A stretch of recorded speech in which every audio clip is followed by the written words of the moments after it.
गरीब की चूल्हा ट्रेन। शाहजहानाबाद में एक स्कूल था। उस स्कूल में सारे अमीर बच्चे आते थे।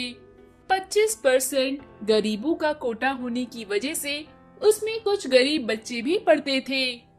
अमीर घर के बच्चे स्कूल में महंगी महंगी गाड़ियां और मोटर बाइक पर आते थे। वहीं दूसरी तरफ गरीब बच्चे पैदल या फिर अपने पिताजी की साइकिल पर आते थे। उस स्कूल में चिंकी नाम की एक गरीब लड़की थी जो कि अपने पिताजी के साथ रोज साइकिल पर बैठकर आती थी। वहीं दूसरी तरफ अखिलेश नाम का एक अमीर बच्चा था जो कि एक छोटी सी सोने की कार में आता था। वो कार बहुत ही तेज चलती थी। अखिलेश अपनी सोने की कार में आता और बहुत तेवर दिखाता था। चिंकी जैसे बच्चों को वो जानबूझकर कीचड़ उछालता हुआ निकलता था और उन्हें बहुत चिढ़ाता भी था। एक बार चिंकी अपने पिताजी के साथ साइकिल से स्कूल आ रही थी। तभी चिंकी के पिताजी की साइकिल खराब हो गई। चिंकी ने हाथ देकर लिफ्ट मांगी। तभी अखिलेश की गाड़ी वहां से आई और चिंकी का हाथ देखकर अखिलेश गाड़ी से उतरा और बोला, ओ चिंकी, तुम्हारी हिम्मत कैसे हुई मेरी गाड़ी के आगे हाथ देकर रोकने की? क्या तुम जानती हो इस गाड़ी की कीमत कितनी है? वो तो छोड़ो, इस गाड़ी का एक दिन का खर्चा कितना है? जितना तुम पूरे साल भर में भी खर्च नहीं करती होंगी, इतना खर्चा एक दिन का है मेरी गाड़ी का। और अपनी औकात देखकर ही हाथ देकर गाड़ी रोका करो। जब तुम्हारे जैसे ही कोई साइकिल पर जा रहा होगा उसको हाथ देकर रोकना। इस तरह अखिलेश वहाँ पर चिंकी को उसके पिताजी के सामने भला बुरा कहकर निकल गया। चिंकी के पिताजी को बहुत बुरा लगा। वो घर आकर काफी परेशान बैठे हुए थे। तभी उन्होंने देखा कि चूल्हे पर खाना पक रहा है और भाप से मटके का ढक्कन खुल गया। चिंकी के पिताजी के दिमाग में ये देखकर एक आइडिया आया। वो अपने मैकेनिक के पास गए और बोले, सर, मैं अपनी बेटी के लिए भाप से चलने वाली एक गाड़ी बनाना चाहता हूँ। तुम क्या उसमें मेरी मदद करोगे? मैकेनिक बोला, देखो भाई, तुम्हारा आइडिया तो बहुत अच्छा है। अगर तुम इसमें ओवर टाइम कर सकते हो तो मुझे कोई दिक्कत नहीं है, लेकिन ऑफिस के टाइम में तुम सिर्फ मेरा ही काम करोगे। चिंकी के पिताजी ये सुनकर बहुत खुश हुए और बोले, हाँ सर, ठीक है, मैं ओवर टाइम में अपना ये काम कर लूंगा। ऐसा कहकर चिंकी के पिताजी ने कुछ दिनों में भाप से चलने वाली ट्रेन बनाई, जिस ट्रेन को देखकर सारे लोग बहुत खुश हुए।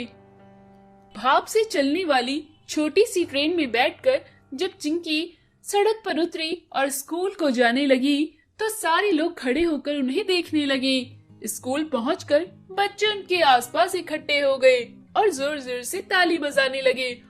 अरे वाह चिंकी, कितनी अच्छी गाड़ी है। इस तरह अखिलेश ये देखकर काफी जल उठा। एक बार अखिलेश रास्ते पर अपनी गाड़ी के साथ खड़ा था और लिफ्ट मांग रहा था। तभी चिंकी अपनी भाप वाली ट्रेन में वहाँ पर आई और बोली, क्यों अखिलेश, क्या तुम्हें कोई मदद चाहिए? अखिलेश ने चिंकी की तरफ ना देखकर उसके पिताजी की तरफ देखा और बोला, अंकल जी, मेरी गाड़ी खराब हो गई है, मुझे स्कूल तक छोड़ दोगे? आज परीक्षा है, मैं स्कूल समय पर नहीं पहुंचा तो मुझे बहुत देर हो जाएगी।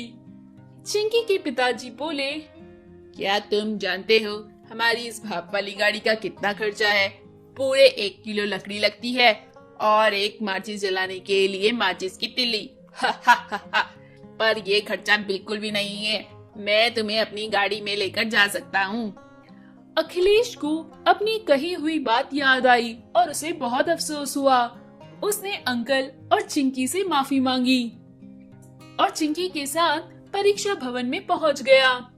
परीक्षा खत्म होने के बाद अखिलेश चिंकी से बोला, चिंकी, मुझे माफ कर दो, मैं अमीर हूँ, इस वजह से मुझ में बहुत घमंड आ गया था, लेकिन आज तुम्हारे पिताजी ने मेरी आंखें खोल दी। आज से हम दोनों पक्के दोस्त हैं। इस तरह चिंकी और अखिलेश दोस्त बन गए। Robot rickshaw.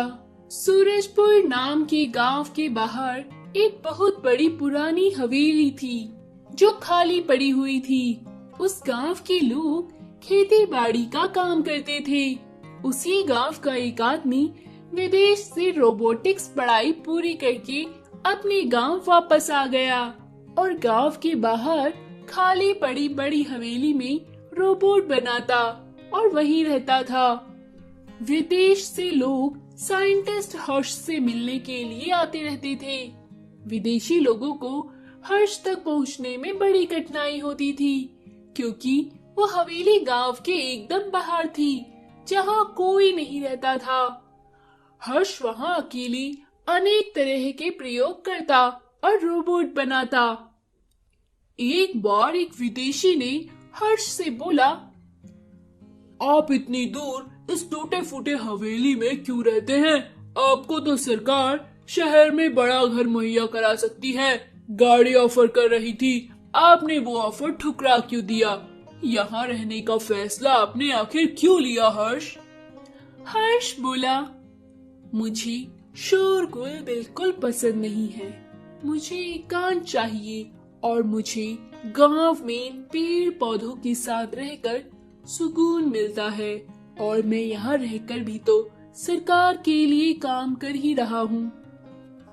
कुछ दिनों बाद गांव के बाहर दूसरे गांव में मेला लगा हुआ था जिसमें गांव के सभी लोग मेला देखने के लिए चले गए। हर्ष अपने रोबोट बनाने के एक्सपेरिमेंट में बिजी था। हर्ष को काम करते करते बहुत देर हो गई। हर्ष को अब भूख लगी थी। हर्ष ने सोचा, आज गांव के ढाबे में चलकर खाना खाऊंगा। हर्ष वहां से चल दिया। हर्ष चलते चलते जब गांव पहुंचा तो देखा कि वहां पर कोई नहीं था। हर्ष बहुत उदास हो गया। तभी उसने देखा कि एक रिक्शा वाला आ रहा था। हर्ष ने रिक्शा रुकवाया और रिक्शे वाले से पूछा, काका, आज गांव में कोई नहीं दिख रहा है, कुछ हुआ है क्या? माधव काका बोले, अरे बिटवा, तुमको नहीं पता, बगल के गांव में बहुत बड़ा मेला लगा हुआ है, सब वहीं गए हैं। आज तुमको यहाँ पर कोई नहीं मिलेगा। हर्ष बोला, काका, फिर आप वहाँ क्यों नहीं गए? माधव काका बोले, अरे बिटवा, मेरे नसीब में कहाँ मेला देखना। अगर मैं मेला देखने चला जाऊंगा तो अपने परिवार का पेट कैसे भरूंगा? हर्ष बोला, आपको तो रिक्शा चलाने में बहुत दिक्कत होती होगी, फिर आप कमजोर भी हैं, आप एक ऑटो क्यों नहीं खरीद लेते? माधव काका बोले, अरे बेटा, इतना पैसा कहाँ है, जैसे तैसे रिक्शा चलाकर परिवार का पेट भरता हूँ। हर्ष बोला, काका, आप मुझे 10 दिन का समय दीजिए। आप मुझसे 10 दिन बाद आकर मिलिए। मैं आपको एक गिफ्ट दूंगा जिससे आपकी पूरी परेशानी खत्म हो जाएगी। हर्ष खूब मन लगाकर रोबोट रिक्शा बनाने लगा। 10वें दिन माधव काका हर्ष से मिलने आए तो हर्ष बोला, काका, आपका गिफ्ट तैयार है। और माधव काका के सामने उसने रोबोट रिक्शा लाकर खड़ा कर दिया। माधव काका बोले, अरे बेटा, ये क्या है, मैं इसको कैसे चला पाऊंगा? हर्ष बोला, काका, आप मेरे साथ इस रोबोट रिक्शा में बैठिए, मैं आपको बताता हूँ कि इसे कैसे चलाना है। फिर हर्ष और माधव काका रिक्शा में बैठ गए। हर्ष ने काका को रोबोट रिक्शा चलाकर पूरे गांव में घुमाया और रिक्शा चलाना बताया। रोबोट रिक्शा पाकर माधव काका की खुशी का ठिकाना नहीं रहा। उन्होंने हर्ष को खूब ढेर सारा आशीर्वाद दिया। फिर माधव काका रोबोट रिक्शा चलाने लगे और सारे लोग ऑटो को छोड़ रोबोट रिक्शा में बैठने के लिए लाइन पर लग जाते थे। इस तरह हर्ष को सरकार की तरफ से रोबोट रिक्शा बनाने के लिए बहुत बड़ा पुरस्कार भी दिया गया। माधो काका भी रोबोट रिक्शा से अपना जीवन यापन खुशी खुशी करने लगी।